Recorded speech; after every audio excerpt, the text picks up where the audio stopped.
Hello, my name is Dr. Tony Page, and I would like to speak today a little bit about a very interesting phenomenon which can be found in Thai Buddhism, or more particularly in the discourse, the language used by Thai Buddhist monks.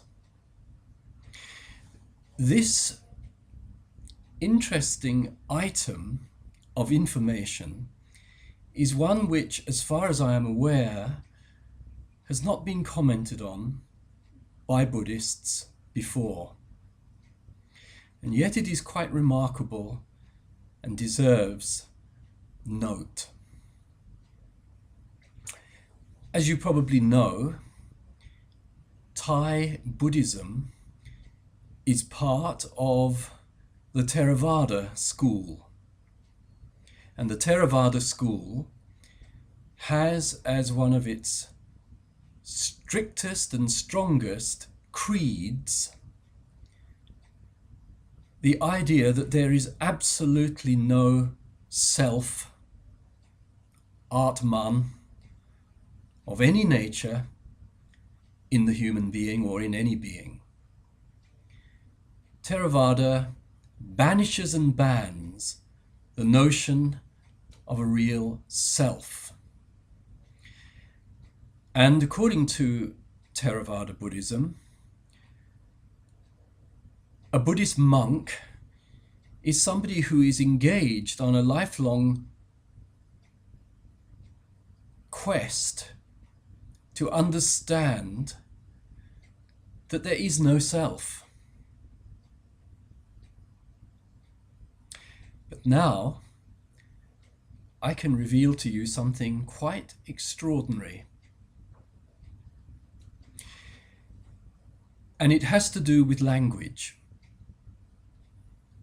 In the Thai language, the normal word for I, me, is pom, pom, or in a more colloquial way, chan. But Thai Buddhist monks do not use that word. When Thai Buddhist monks speak of themselves, they use the word Atma, which of course is the Sanskrit term Atma or Atman, the self.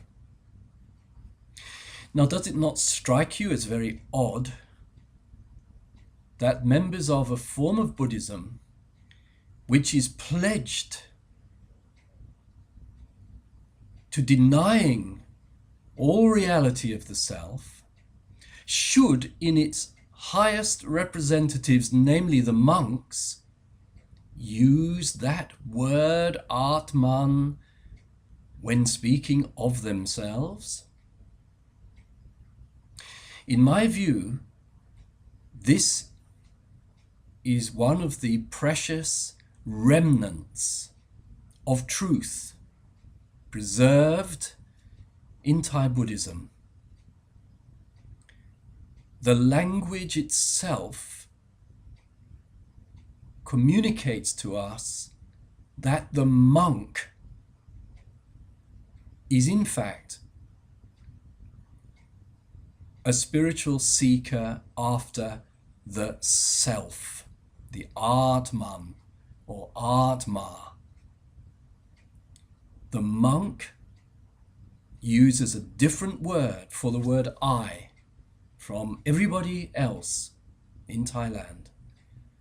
And of all words that could have been picked, and there are numerous words in Thai for the word I, the monk most dedicated to the Dharma of the Buddha has for centuries used the word of all words, Atma.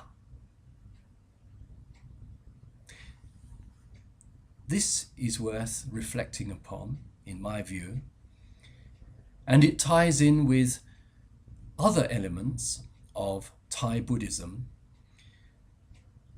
such as the teachings of the great Thai monk who died a couple of years ago, Mahabua, who would speak of the real self.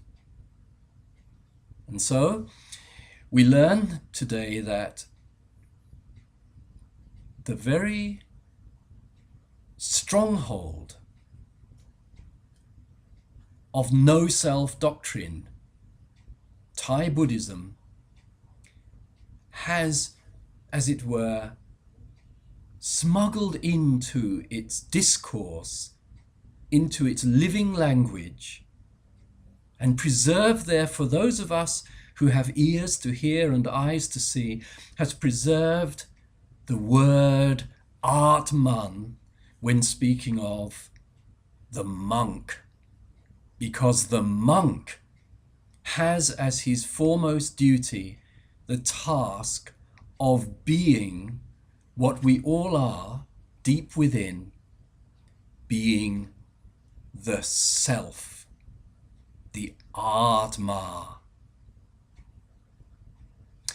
So I hope that you find this of interest, and I look forward to speaking to you again at some future date. Thank you for listening, and all good wishes to you always. Bye.